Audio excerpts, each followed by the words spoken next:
दोस्तों technical Hunt में आपका स्वागत है। आज मैं आपको इंजीनियरिंग मैकेनिक्स का एक टॉपिक पढ़ाने जा रहा हूं जिसका नाम है सेंटर ऑफ ग्रेविटी।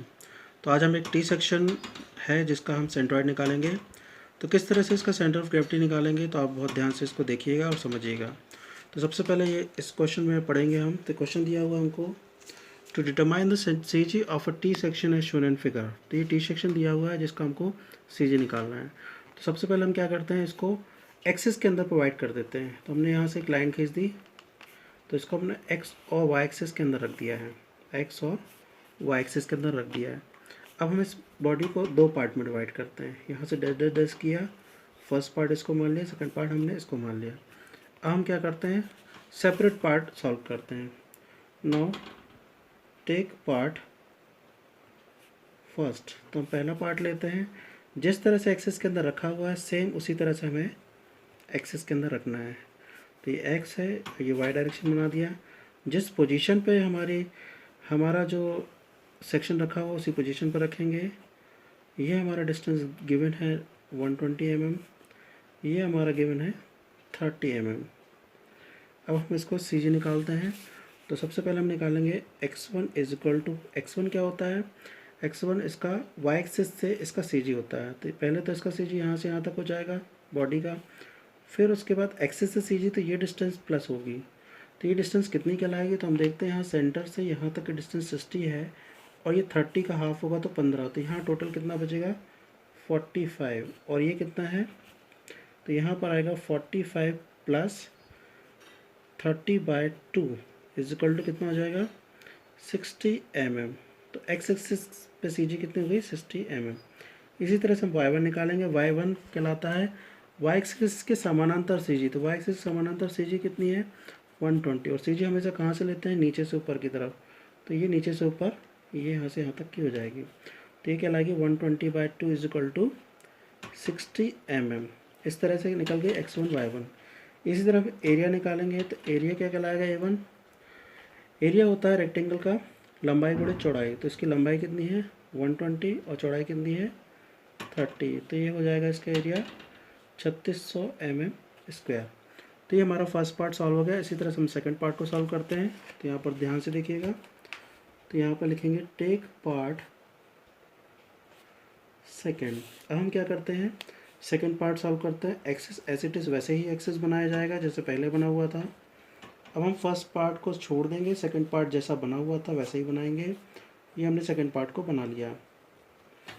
अब सेकंड पार्ट बनाने के बाद नीचे पार्ट तो नहीं है पर उसकी डिस्टेंस तो रिमेनिंग है, तो हम डिस्टेंस को लिखेंगे। तो ये 120 mm डिस्टेंस यहाँ पर गिवन है और ये 30 mm डिस्टेंस गिवन है और यहाँ से यहाँ तक 120 mm गिवन है। अब हम क्या करते हैं, इसका निकालेंगे हम क्या, x2 क्या होता है, x एक्सिस से समानांतर सी जी, x एक्सिस है उसके समानांतर कितना है 120 का कहाँ हो जाएगा y एक्सिस से हाफ हो जाएगा। तो यहाँ पे लिखेंगे 120/2 60 mm। इसी तरह से हम निकालेंगे y2 क्या कहलाएगा, y एक्सिस से समानांतर सी जी। तो y एक्सिस से बॉडी में कितना है डिस्टेंस 30 है, तो 30 का हाफ हो जाएगा प्लस x एक्सिस से डिस्टेंस। तो इसका मतलब क्या हुआ 120 plus 30/2 is equal to 135 mm। तो इस तरह से हमारा y2 निकलेगा। फिर निकालेंगे इसका एरिया। तो ये भी रेक्टेंगल है, इसका एरिया क्या होगा लंबाई गुणित चौड़ाई। तो 120 × 30 तो कितना हो जाएगा 12×3600 mm²। अब हम इसका x बार और y बार निकालेंगे। तो x बार का फॉर्मूला हमारा होता है a1x1 plus a2x2 divide by a1 plus a2। तो हम इसको आगे बढ़ाते हैं। तो देखते हैं a1 कितना है यहाँ पे 3600 गुणित x1 कितना है 60 प्लस a2 3600 x2 यहाँ पर भी 60 डिवाइड बाय 3600 पहला एरिया प्लस दूसरा एरिया। तो यहाँ पर x बार की वैल्यू कितनी आ जाएगी, जब 60 कॉमन निकालोगे तो 60 mm। तो ये हमारा क्या आ गया x बार। इसी तरह से हम निकालेंगे y बार। तो y बार के लिए फार्मूला क्या है a1y1 plus a2y2 divide by a1 plus a2। तो इसको हम फिर यहाँ पर पुटअप करेंगे वैल्यूज़। A1 की वैल्यू 3600 इंटू Y1 की वैल्यू कितनी है 60 प्लस A2 की वैल्यू कितनी है 3600 गुणित Y1 की वैल्यू 135। इसका डिवाइड बाय 3600 आएगी। इसको आगे बढ़ाया तो वाई बार की वैल्यू यहाँ पर आएगी 97.5 mm। तो इस तरह से इसका वाई बार आ जाएगा।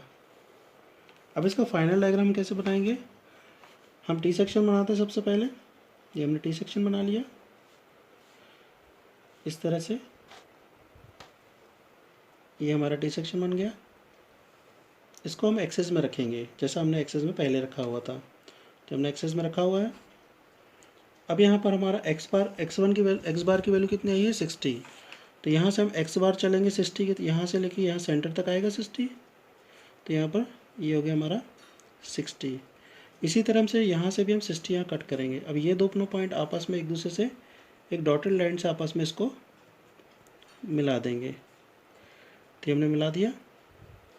इसी तरह से वाई बार कितना है 97.5। तो यहाँ से हम चलेंगे तो यहाँ कहीं 95 आएगा, 97.5 आएगा। तो यहाँ पे लिख लेंगे 97.5, ये हमने मिला दिया। इससे ऊपर की ओर चलेंगे 97.5 तो कहीं यहाँ कहीं आएगा।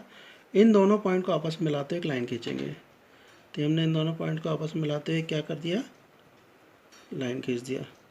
तो ये जो पॉइंट हमारा मीट होगा 60,97.5, ये हमारा सेंट्रॉइड होगा या सेंटर ऑफ ग्रेविटी होगा। तो इस तरह से हमारा ये क्वेश्चन कंप्लीट होता है। धन्यवाद।